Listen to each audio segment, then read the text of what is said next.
안녕하세요. 오늘은 2025년 소그룹 공과 제11과 긍휼히 여기는 자가 되게 하소서에 대해서 함께 나누어 보도록 하겠습니다. 오늘 함께 나누실 하나님의 말씀은 마태복음 5장 3절에서 10절까지 말씀입니다. 영상을 잠시 멈추시고 성경을 펴셔서 하나님 말씀을 읽어보시기를 바랍니다. 말씀을 다 읽어보셨으면 오늘의 내용을 함께 읽어보도록 하겠습니다. 예전 중국의 맹자는 우물에 빠지려는 아이를 보면 누구나 놀라서 측은히 여기는 마음, 즉 측은지심이 생긴다고 했습니다. 하지만 지금 온 세상이 측은지심이 없는 비정한 사회가 되어가고 있는 것이 안타까운 현실입니다. 긍휼이 없는 시대에 살아가는 우리 모두를 향하여 예수님의 음성이 들려옵니다. 긍휼히 여기는 자는 복이 있나니 그들이 긍휼히 여김을 받을 것이며, 첫 번째부터 네 번째까지의 팔복을 위한 그리스도인의 성품은 개인과 관련된 것이라면, 오늘 다섯 번째부터의 그리스도의 성품은 다른 사람과 관련된 것입니다. 긍휼이 사라진 이 세상 속에 하나님의 사람들인 우리 그리스도인들은 긍휼의 성품으로 살아야 합니다. 주님께서 말씀하는 이 긍휼히 여기는 성품은 어떤 마음입니까? 긍휼이라는 말은 구약 성경에서 가장 중요한 단어 중에 하나로, 성경의 원어로는 헤세드인데, 이 긍휼이라는 말, 헤세드는 구약 성경에서 150회 이상이나 나옵니다. 흔히 우리는 어떤 사람을 긍휼히 여긴다라고 할 때 죄 지은 사람의 죄를, 그리고 그 죄로 인해서 받아야 할 벌을 없이 해주거나 가볍게 해주는 것을 말할 때 긍휼히 여긴다라고 말합니다. 그러나 오늘 예수님께서 말씀하시는 긍휼은 이것보다도 훨씬 더 심오하고 깊은 의미를 담고 있습니다. 구약 성경에서 헤세드라는 히브리어는 긍휼로 90회 정도 번역되었지만 40회 정도는 사랑과 자비로 번역되었습니다. 우리나라 말인 긍휼, 사랑, 자비로 번역된 이 헤세드라는 말은 구약 성경에서 하나님의 성품이나 행동을 설명할 때 사용되었던 단어입니다. 구약 성경에서 하나님께서는 이 헤세드, 곧 긍휼하심으로 당신의 백성들을 만나시고 관계하셨습니다. 이 헤세드, 곧 긍휼은 우리 하나님께서 인간을 만나시는 기초입니다. 하나님의 긍휼은 에덴 동산에서부터 발견됩니다.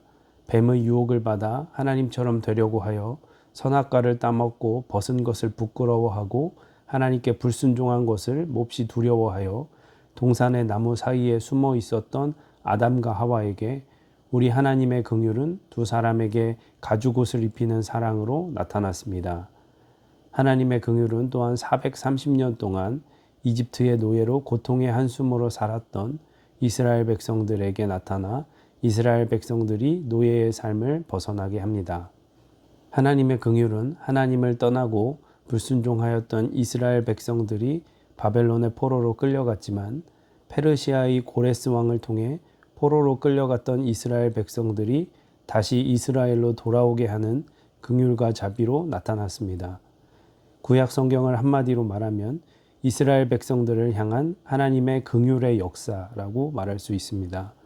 하나님의 긍휼은 여기에서 멈추지 않고 하나님의 긍휼 결정체는 바로 예수 그리스도이십니다. 우리 하나님은 예수님의 몸을 입고 이 땅에 오셔서 친히 우리 인간들의 모든 고난과 아픔을 다 체휼하십니다. 그리고 우리를 위해 십자가에 돌아가십니다. 결국 하나님의 긍휼은 예수 그리스도의 십자가를 통해 구약을 넘어 온 인류를 다 품으시고, 그 긍휼로 오늘 이 자리에서 예배드리고 있는 우리 모두를 만나고 계신 것입니다. 그러므로 오늘 예수님께서 말씀하시는 긍휼은 사람의 성품이 아니라 하나님의 성품입니다. 바로 하나님의 마음입니다. 긍휼은 당신의 자녀들을 향한 우리 하나님의 충실하신 사랑이며, 기분에 따라 이리저리 변하는 변덕스러운 것이 아닌 우리 하나님의 조건 없는 사랑이며 무한한 용서의 마음이십니다. 시편 기자는 시편 13편 5절에서 하나님의 긍휼하심을 신뢰한다고 고백하고, 시편 27편 1절에서는 하나님의 긍휼로 인하여 자기가 요동치 않는다고 선포하며, 시편 33편 18절에서는 하나님의 그 긍휼이 소망이 된다고 고백합니다. 시편 기자, 특별히 다윗은 하나님의 이 긍휼이 자신을 끝까지 붙들어 줄 것이고 자기 삶의 힘이라고 고백합니다. 그러므로 하나님의 긍휼은 단순히 불쌍히 여기거나 용서한다는 뜻을 넘어 우리 인간을 향한 하나님의 변치 않는 마음이십니다. 우리의 마음이 변할 뿐이지 하나님의 우리를 향한 마음은 결단코 변하지 않습니다. 우리의 마음이 하나님을 포기할 뿐이지 하나님의 긍휼은 결단코 우리를 포기하지 않으십니다. 첫째, 긍휼은 나를 긍휼히 여기시는 하나님의 마음에 감사하는 마음입니다. 우리가 예수님께서 말씀하시는 긍휼을 깊이 묵상할 때 알게 되는 것은 긍휼은 우리 안에 있는 것, 우리에게서 시작된 것이 아니라 우리 하나님에게서 시작되었고 그 긍휼은 지금도 우리에게 예수 그리스도를 통해 계속해서 부어지고 있다는 사실입니다. 그리스도인들은 어떤 사람들입니까? 예수 그리스도를 통해 하나님의 긍휼을 받고 살아가는 사람들입니다. 이것을 아는 것이 참 중요합니다. 하나님의 이 긍휼이 하루라도 우리에게 채워지지 아니하면 우리의 삶은 많이 가졌건 적게 가졌건 늘 결핍과 부족의 연속입니다. 마태복음 18장 23절에서 35절에 한 주인에게 1만 달란트 빚진 자의 이야기가 나옵니다. 어마어마한 빚으로 당연히 이 사람은 갚을 능력이 없습니다. 이것을 안 주인은 그 빚진 자의 아내와 자식을 팔아서라도 갚으라고 말합니다. 그러나 엎드려 살려달라고 간절히 비는 종을 불쌍히 여긴 임금은 이 빚을 다 탕감해 주었습니다. 그런데 그 사람이 길에서 자기의 100데나리온 빚진 자를 만납니다. 2만 달란트에 비하면 100데나리온은 빚이라고도 할 수 없는 돈입니다. 그런데 이 1만 달란트를 탕감받은 사람이 자신에게 100데나리온 빚진 자가 참아달라고 사정하고 간청하지만 100데나리온 빚진 자를 감옥에 가두어 버립니다.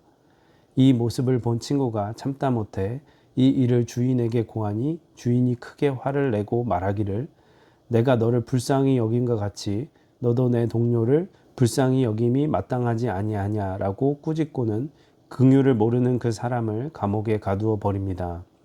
우리는 마치 하나님 앞에 1만 달란트 빚진 자가 그 빚을 다 탕감받은 사람과 같습니다.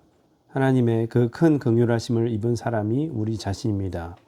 내가 얼마나 빚진 자인지를 모르면 신앙인이라고 할 수 없습니다.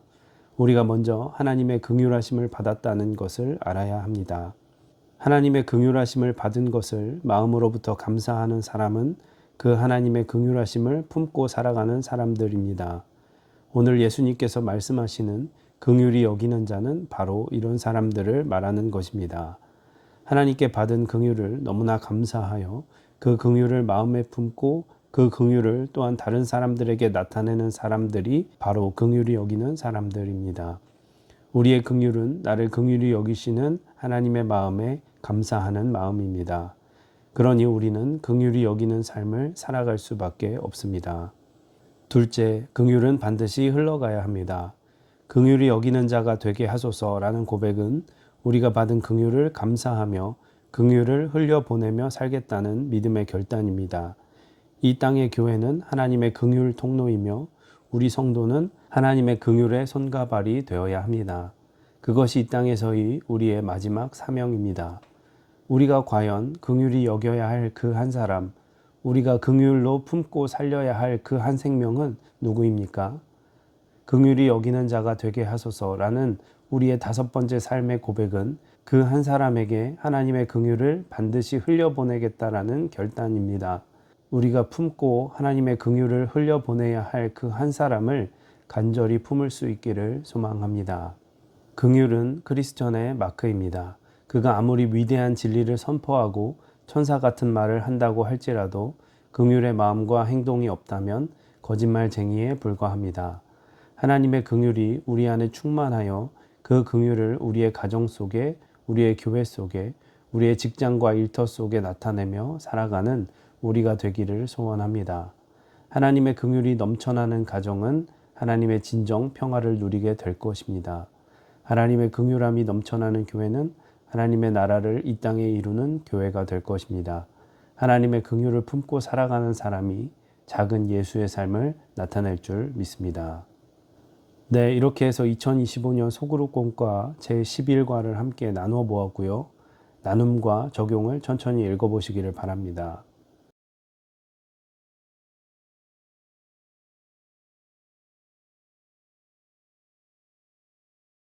나눔과 적용을 다 읽어보셨으면 오늘 주님께서 주신 마음을 품고 기도하시고 교회의 여러 중보 기도와 또 사순절 신앙을 위해서 기도하신 후에 마치시면 되겠습니다. 고생 많으셨습니다. 감사합니다.